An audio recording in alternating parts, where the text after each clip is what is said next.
तो फ्रेंड्स, तारक मेहता के कल वाले एपिसोड में आपने देखा कि जेठालाल को जो है हुसैन जी से मिलने जाना होता है उनके क्लाइंट से। तो सबसे पहले सुबह सवेरे तो वो खुद ही जल्दी उठ जाते हैं फ़िक्र से।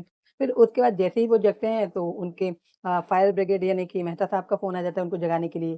तब मेहता साहब बताते हैं कि मैंने जगाने के लिए ही फ़ोन किया है, आज तुम्हारे लिए बहुत अच्छा दिन है। और बड़ी खुशी के साथ उनको जगाते हैं, मगर जेठालाल जो है उनके जगाने से पहले ही उठ जाते हैं। ये एक बहुत बड़ी अच्छी बात हो गई, क्योंकि कभी दयाबेन के ज़माने में जेठालाल जल्दी उठते नहीं थे। बल्कि बापूजी को आवाज़ लगानी पड़ती थी चंपक चाचा को, जब दया बेन जो है, दया भाभी उनको उठाती थी, अक्सर ऐसा होता था। लेकिन अब जो है वो खुद ज़िम्मेदार हो गए हैं, और सही बोलूँ तो मुझे जेठालाल का अकेले-अकेले यूँ घर में रहना ज़रा भी अच्छा नहीं लगा। मगर जो है असित मोदी जी को मतलब दया नहीं आती, हमको दया आ जाती है देखकर, इन्हें खराब लगता है। जैसे पहले अच्छा लगता था, अभी थोड़ा ऐसा है कि एक दया बेन ले ही आएँ, भले वो दया बेन तो नहीं आने वाली, खैर वो अपनी ज़िंदगी में मसरूफ़ हो गई है, लेकिन एक नई दया बेन ले ही आनी चाहिए, मतलब सीरियल के हिसाब से, तो ज़रा मज़ा आने लगेगा। जैसे कि रोशन आई है, काफ़ी फुर्तीली है, न्यू रोशन जो आई है, तो काफ़ी फुर्तीली है। वैसे ही दयाबिन भी आ जाए, तो क्या ही कहने। मगर क्या है कि असित मोदी जी को लोगों को गोल-गोल घुमाने में, झूठे आश्वासन देने में बहुत अच्छा लगता है, और लोग भी हैं, तो लोग भी इतने प्यारे हैं कि देखे ही चले जाते हैं। अगर मैं तो ये कहती हूँ कि अगर इस सीरियल के सारे ही लोग नए आ गए, यानी बदली हो गए, तब भी ये लोग देखते ही रहेंगे, ठीक है? तो चलो यहाँ पर जेठालाल जल्दी-जल्दी तैयार होके, जैसे कि उनको क्लाइंट से मिलने जाना होता है हुसैन जी से, फटाफट सीढ़ियों से नीचे उतरते होते हैं कि सामने मतलब उनकी जो बहुत ही प्यारी दिल अज़ीज़ हैं, वो बबीता जी आती हुई नज़र आ जाती हैं।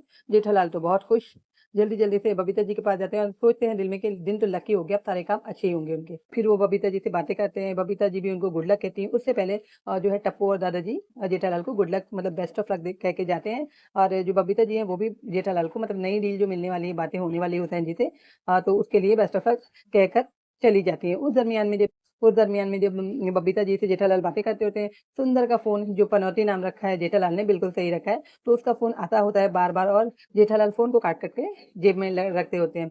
तो बबीता जी जो हैं वो कहती हैं बार-बार कि बात कर लो, किसका फ़ोन है, काम का हो सकता है। मगर जेठालाल को पता होता है कि ये पनौती सुंदर का फ़ोन है, वो नहीं उठाते। तो जब कहते हैं कि सुंदर का फ़ोन है, तो बबीता जी कहती हैं कि लाओ मुझे दो, मुझे बात करनी है और दया बहन के बारे में मुझे मालूम करना है कि वो कब तक आ जाएँगे। फिर जो है बबीता जी उठाती हैं, और सुंदर समझता है कि उसके जीजा जी ने, माय डियर जीजा जी ने उठा लिया है। तो कहता है कि मेरा फ़ोन क्यों नहीं उठाते? तो बबीता जी बोलती है कि मैं बोल रही हूँ।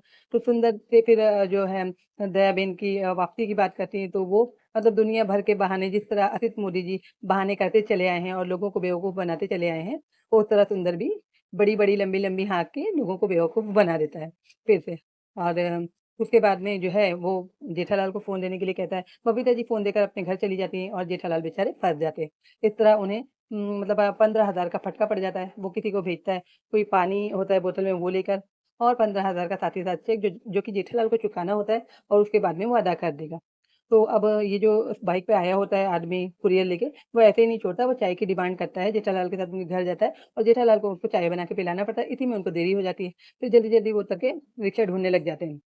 तो पहला एपिसोड था, पहले जो मैंने रिव्यू किया एपिसोड था 4352, और अब जो है प्रोमो 4353 का है। तो जेठालाल जल्दी-जल्दी ऑटो पकड़ते हैं, उनको ऑटो नहीं मिलने लगती वहाँ से। फिर खड़े होते हैं, इंतज़ार करते हैं, क्योंकि उनको दुकान जो है उनकी शॉप जल्दी पहुँचना होता है। वहाँ हुसैन जी इंतज़ार कर रहे होते हैं, है ना, पहुँच कर। तो ऐसे में एक लड़का जो है उनको कहता है कि मैं लिफ्ट आपको दे देता हूँ, और उनके साथ वो एक कैब करके उसमें बैठ जाता है। फिर रास्ते में ही बहाना करके सिर दर्द का दवाई लेने उतर भी जाता है, और रह जाते हैं जेठालाल। जो ड्राइवर होता है वो उनके लिए कैब का रुका होता है। फिर एक मतलब काफ़ी देर हो जाती है, वो लड़का पलट के नहीं आता। तो जाकर वो मालूम करता है एक ऑटो वाले से, तो वो कहते हैं कि ऐसे पैसेंजर ऐसे ही होते हैं, वरना उसको क्या पता कि यहाँ पर जो है वो दुकान है, मेडिकल है। तब वो समझ जाता है कि वो उसको झूठ बोलकर चला गया है, अब उसका जो साथी बचा है उसको पकड़ना है। तो वो जाते हैं और लॉक कर देते हैं सारे दरवाज़े। अब जेठालाल यहाँ किडनैप हुए, या कि अनजाने में लॉक हो गए, इत्तेफ़ाक से अनजाने में, पता नहीं, लेकिन वो आदमी कहता है, जो कैब का ड्राइवर होता है, कहता है कि अब आपको पैसा देना पड़ेगा, क्योंकि आपका साथी भाग गया है, आप भी उसके साथी हो। अब यहाँ पर ये है कि जेठालाल के लिए मतलब कैब के पैसे देने कोई मतलब बहुत बड़ी बात नहीं है, लेकिन मेरे ख्याल से जो ड्राइवर होगा वो उनको जाने नहीं देगा, क्योंकि जेठालाल जो है वो किडनैप हो चुके हैं।